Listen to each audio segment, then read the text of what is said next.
Assalamualaikum warahmatullahi wabarakatuh. Berjumpa lagi dengan saya, Farhan, di mata kuliah konsentrasi manajemen SDM. Hari ini kita akan membahas tentang knowledge management atau manajemen pengetahuan. Apa itu dan seperti apa implementasinya di tempat kita bekerja? Kita akan lihat di slide berikutnya. Kita akan mempelajari tentang pengertian. Knowledge management atau manajemen pengetahuan adalah suatu rangkaian kegiatan yang dilakukan oleh organisasi atau perusahaan untuk mengidentifikasi, menciptakan, menjelaskan, dan mendistribusikan pengetahuan untuk digunakan kembali, diketahui dan dipelajari di dalam organisasi untuk menciptakan nilai dan meningkatkan keunggulan kompetitif.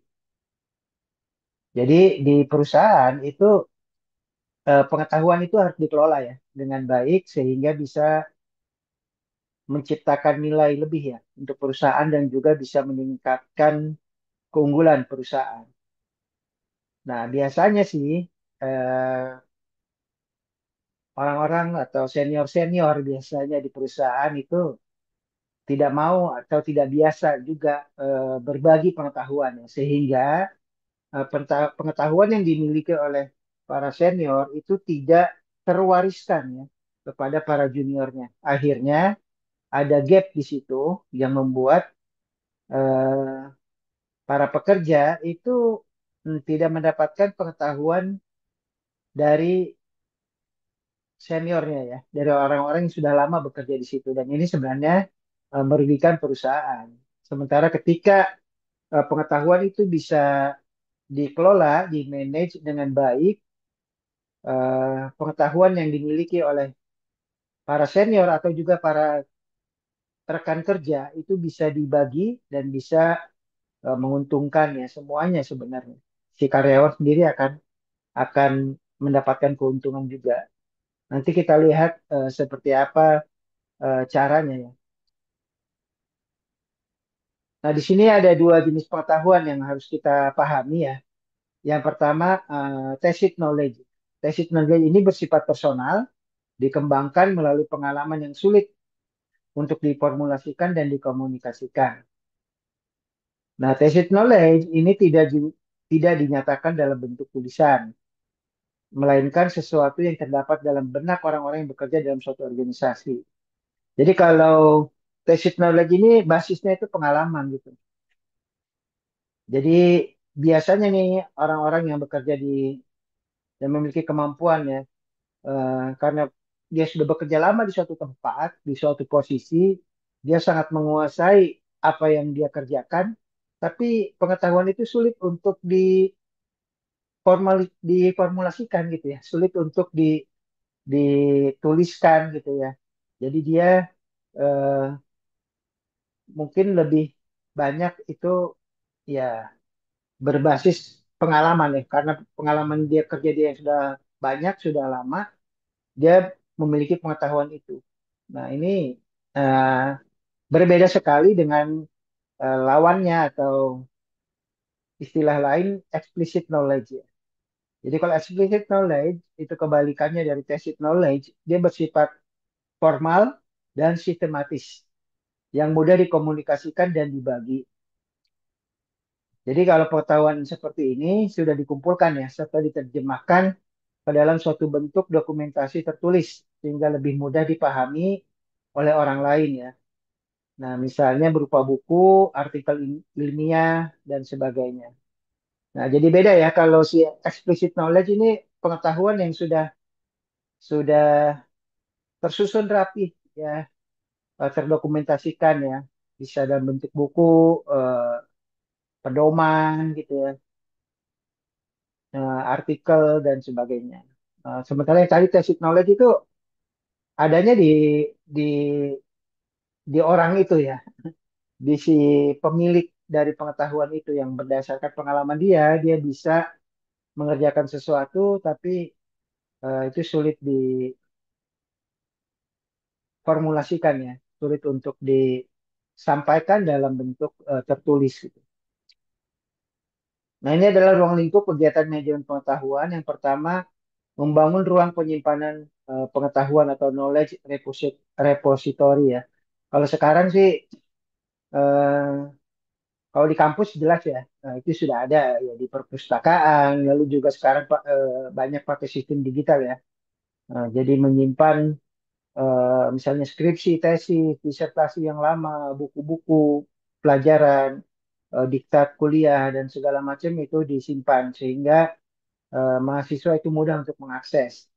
Nah, tapi yang jarang ya di perusahaan ya di perusahaan itu tidak semuanya punya kesadaran untuk menyimpan pengetahuan yang berkaitan dengan pekerjaan itu dalam suatu tempat ya. Entah itu berbentuk perpustakaan secara fisik maupun berbentuk digital ya. Jadi sebenarnya kalau sekarang udah eranya digital itu sebenarnya sangat mudah ya. Tinggal buat suatu tempat di dunia maya tempat mengumpulkan pengetahuan. Jadi siapapun di perusahaan itu yang memiliki akses ya, itu bisa mengambil pengetahuan tersebut ya. Lalu yang kedua menyempurnakan akses ke pengetahuan. Yang ketiga memperbaiki lingkungan pengetahuan dan keempat mengelola pengetahuan sebagai kekayaan organisasi. Nah ini juga harus dipahami ya bahwa knowledge is an asset gitu ya. Pengetahuan itu adalah sebuah aset penting yang perlu dijaga dan perlu dipelihara sehingga menimbulkan atau memberikan ya eh, keunggulan kompetitif untuk perusahaan. Oke, berikutnya ada tipe kegiatan manajemen pengetahuan. Jadi kegiatan manajemen pengetahuan ini bisa diklasifikasikan dalam beberapa tipe. Yang pertama, mengumpulkan dan menggunakan ulang pengetahuan terstruktur. Misalnya pengetahuan sering tersimpan dalam beberapa bagian dari output yang dihasilkan oleh perusahaan ya, misalnya berupa desain produk, proposal, laporan kegiatan, prosedur, ya SOP gitu ya, atau kode software ya, atau source code ya sebutannya. Kode-kode software yang semuanya dapat digunakan ulang untuk mengurangi waktu dan sumber yang diperlukan untuk membuatnya kembali. Jadi semua hal tersimpan rapi ya. Desain produk ya, spesifikasi produk gitu. Terus juga eh, SOP,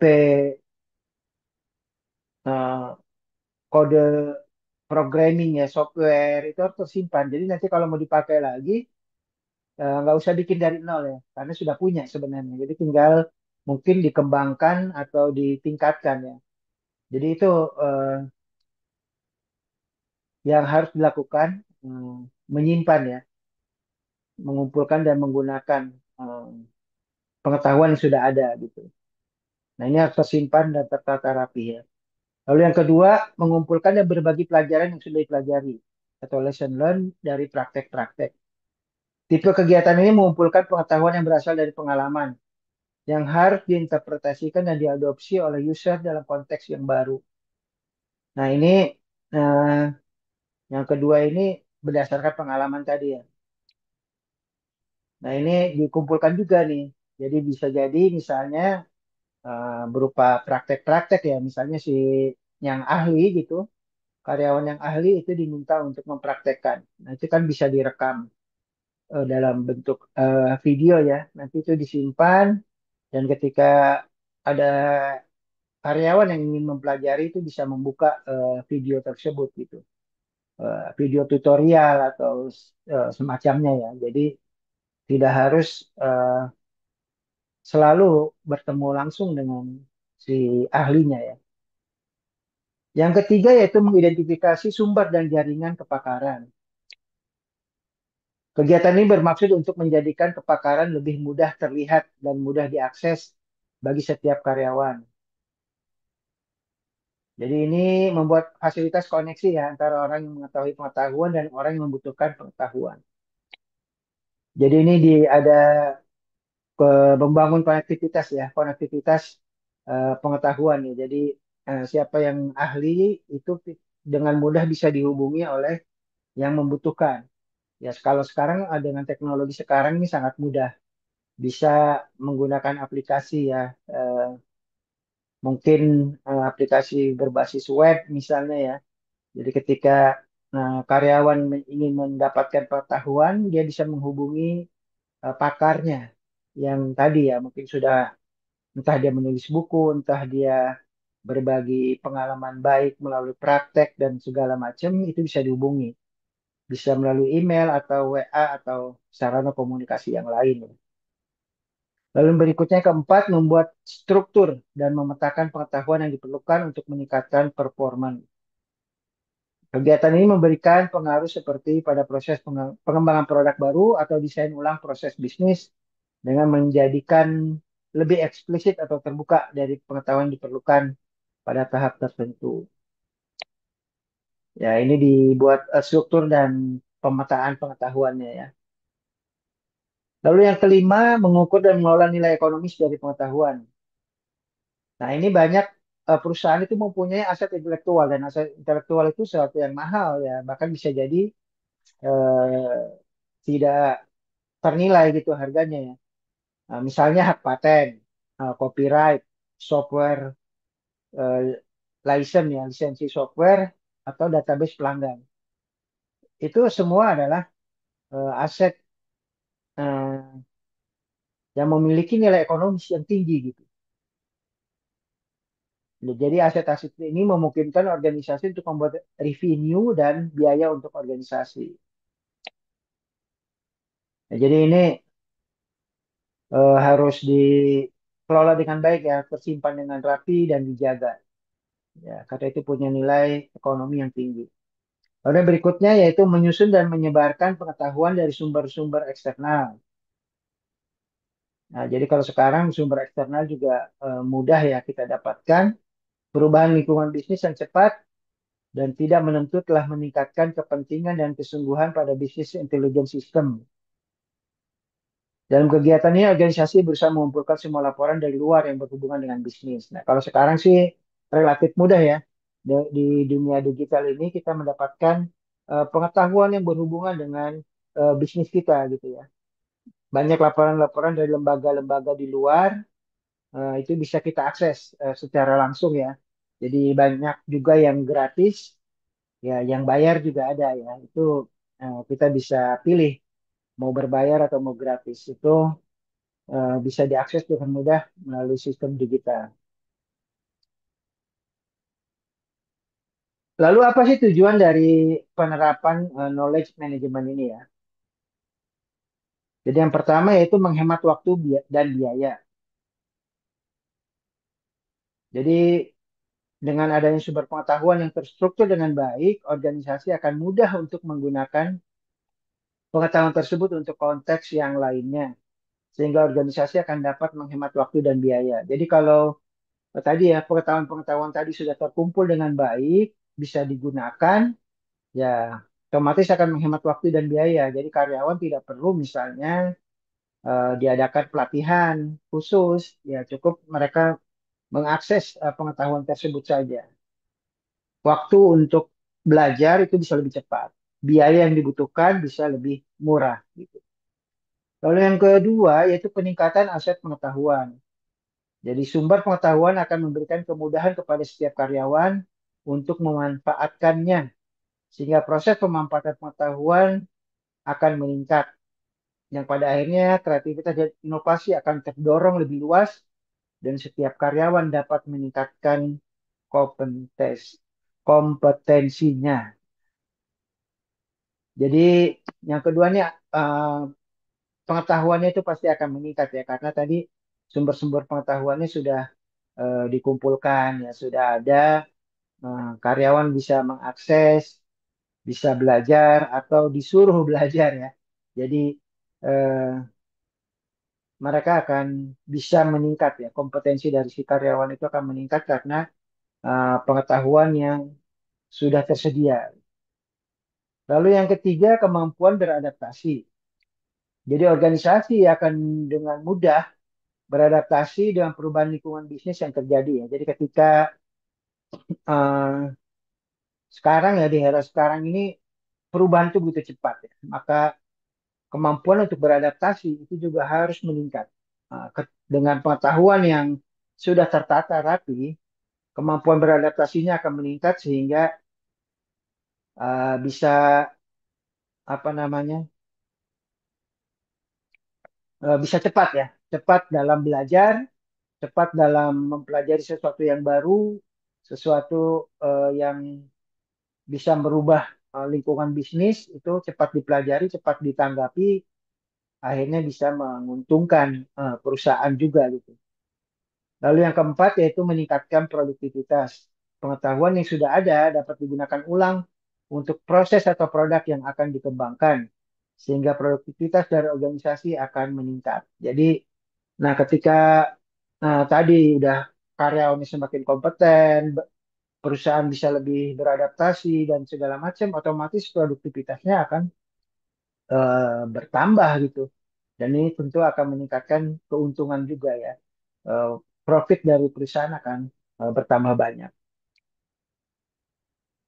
Lalu berikutnya kita akan melihat tahapan perkembangan manajemen pengetahuan dalam organisasi. Yang pertama nih di tahap satu yaitu knowledge chaotic ya, chaos ya, kacau ya. Jadi di sini tak sadar konsep, tak ada proses informasi dan tak ada sharing informasi. Jadi memang benar-benar belum paham ya, belum paham dengan pentingnya manajemen pengetahuan sehingga ya mereka nggak tahu konsepnya, nggak ada proses informasi dan nggak ada sharing informasi. Jadi masing-masing aja gitu ya, nggak ada sharing, jadi masing-masing eh, sendiri-sendiri gitu ya, tidak ada berbagi informasi. Ini akhirnya sebenarnya merugikan karyawan itu sendiri dan juga merugikan perusahaan. Lalu tahapan kedua yaitu knowledge aware. Jadi ada awareness ya, di situ udah mulai ada awareness, jadi adanya kesadaran akan kebutuhan manajemen pengetahuan. Di sini sudah ada beberapa proses manajemen pengetahuan, ada teknologi, ada isu juga tentang sharing informasi. Jadi di sini sudah ada awareness-nya, sudah muncul kesadaran. Lalu yang ketiga ada knowledge enable, memanfaatkan manajemen pengetahuan, mengadopsi standar, isu-isu berkaitan dengan budaya dan teknologi. Nah, di sini udah eh, knowledge enable, jadi sudah memanfaatkan pengetahuan ya, manajemen pengetahuan tadi dan mengadopsi standar-standar yang ada. Lalu yang keempat, knowledge manage. Nah, di sini sudah di manage ini knowledge-nya, sudah ada pengelolaannya. Jadi kerangka kerja yang terintegrasi, merealisasikan manfaat, dan isu-isu pada tahap sebelumnya teratasi. Jadi kalau di level 4 ini sudah dikelola pengetahuannya dengan baik. Yang kelima, knowledge centric. Jadi manajemen pengetahuan merupakan bagian dari misi. Nilai pengetahuan diakui dalam kapitalisasi pasar dan manajemen pengetahuan terintegrasi dalam budaya. Nah, di sini eh, manajemen pengetahuan sudah menjadi misi dari perusahaan. Jadi sudah memang perusahaan itu sudah berbasis pengetahuan. Jadi pengetahuan benar-benar menjadi andalan dari perusahaan. Jadi dia jadi center of attention, ya, center of activity gitu. Jadi eh, semua aktivitas perusahaan harus berbasis kepada pengetahuan. Lalu berikutnya kita akan melihat pentingnya knowledge management. Jadi knowledge management dipandang penting karena implementasinya memberi manfaat pada bidang operasi dan pelayanan. Bisa juga meningkatkan kompetensi personal karyawan, memelihara ketersediaan knowledge dan inovasi serta pengembangan produk. Contoh ya, apabila perusahaan menghadapi kasus pengunduran diri dari karyawan yang memiliki pengetahuan yang menonjol, sementara pada saat itu belum ada transfer knowledge bagi penggantinya. Nah, bisa jadi ketika itu terjadi, maka kepindahan karyawan akan mengakibatkan kerugian buat perusahaan. Karena bisa jadi adanya kepindahan pelanggan. Karena karyawan tadi yang pinter, yang bagus, itu belum mewariskan pengetahuannya kepada karyawan yang lain. Akhirnya ketika dia pindah, bisa jadi pelanggan kita juga ikut pindah. Nah, ini yang bagi organisasi yang ingin menerapkan media pengetahuan dalam organisasinya, perlu menyadari bahwa pengetahuan itu ada di orangnya, bukan di sistem. Meskipun sistem juga punya data dan informasi yang bisa membantu proses pengetahuan, maka orang inilah yang perlu diberikan pemahaman ya, tentang pentingnya manajemen pengetahuan. Lalu berikutnya kita akan melihat tentang aplikasi manajemen pengetahuan. Jadi aplikasi manajemen pengetahuan itu bisa dikelola ya. Jadi pengetahuan-pengetahuan yang ada di perusahaan bisa dikelola secara kontinu, produktif, dan efektif oleh aplikasi manajemen pengetahuan yang dibangun. Jadi pengetahuan perusahaan dapat diperoleh dari tadi ya, dokumentasi, prosedur, proses, kebijakan, formulir, pekerja, perilaku, hubungan antar relasi, dan kultur organisasi. Dan pengetahuan ini bisa juga dikelola oleh sistem melalui semua orang ya dalam perusahaan ya. Dari mulai tingkatan direktur sampai ke yang paling bawah. Jadi ini sebenarnya memang semua pihak dalam perusahaan itu harus terlibat ya. Lalu berikutnya adalah peran ahli dalam manajemen pengetahuan. Peran ahli ini sangat dibutuhkan ya untuk mengambil keputusan. Jadi para ahli bertugas menentukan sistem pengetahuan mana yang sesuai dan cocok dengan karakteristik perusahaan. Dalam proses penentuan tersebut, informasi atau pengetahuan yang telah masuk ke perusahaan akan melalui proses penyaringan. Penilaian proses penyaringan diukur dari kebutuhan perusahaan dan manfaat apa yang akan didapat perusahaan dari informasi tersebut. Jadi setelah mengalami proses, maka informasi yang ada itu akan digunakan oleh perusahaan untuk mencapai suatu hasil kerja tertentu seperti pengetahuan bersama, peningkatan kinerja, keunggulan kompetitif, atau tingkat inovasi yang lebih tinggi. Jadi eh, itu adalah sebuah proses ya yang harus dilalui gitu. Lalu yang terakhir ini kita akan berbicara tentang pengaruh yang diberikan oleh manajemen terhadap proses bisnis organisasi ya. Nah ini yang pertama ada penghematan waktu dan biaya udah jelas ya. Jadi waktu dan biaya akan lebih hemat karena tadi eh, pengetahuan yang ada itu sudah bisa dibagikan sehingga menghemat waktu dan biaya. Lalu ada peningkatan aset pengetahuan ya. Otomatis pengetahuannya akan terus bertambah. Lalu kemampuan beradaptasi perusahaan juga akan meningkat dan yang terakhir otomatis itu juga akan meningkatkan produktivitas dari perusahaan. Nah itu rekan-rekan semua materi tentang manajemen pengetahuan atau knowledge management. Itu mungkin belum semua perusahaan menyadari pentingnya knowledge management. Tapi sebenarnya eh, semua organisasi ya, bisa perusahaan, bisa lembaga pemerintah, bisa lembaga pendidikan itu sangat membutuhkan adanya knowledge management. Ini jika diterapkan dengan baik, maka akan memberikan manfaat yang sangat besar untuk orangnya dan juga untuk organisasinya. Itu saja yang mungkin bisa saya sampaikan. Terima kasih atas perhatiannya. Assalamualaikum warahmatullahi wabarakatuh.